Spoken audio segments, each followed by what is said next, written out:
When it comes to what we officially know about the Superman reboot, we know very little that's been stated, but of course, unofficially, we know quite a bit more. So let's talk about how James Gunn is allegedly reinventing Bizarro for a whole new generation.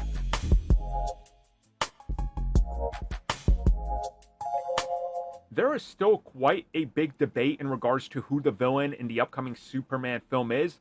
Is it Ulysses? Is it Ultraman?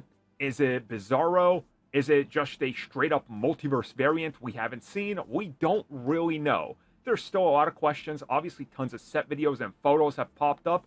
And, of course, theories.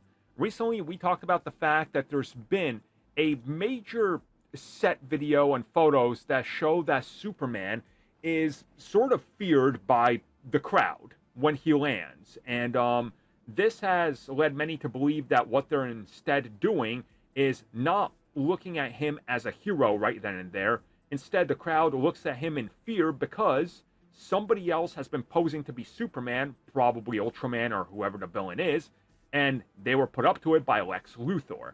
But a new theory has now added onto this, saying that the clone that Lex has is in fact like a perfect clone, but he starts to deteriorate very quickly. So we go from having a perfect Superman clone to somebody that starts to shrivel away and more or less become a, zombified version of Superman, much like Bizarro. And then he's going to wear this giant black suit that we see in the set photos because they're trying to hide that it is in fact Bizarro.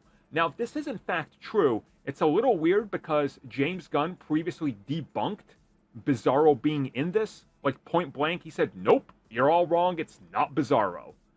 But, again, there's a way here that he can address it and say it's not Bizarro, because technically it's not.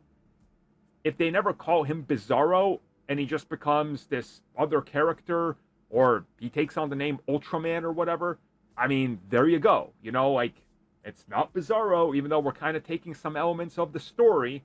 And then, who knows, maybe in Superman 2 or somewhere down the road, they look at it and they go, okay, well, now it can in fact be Bizarro.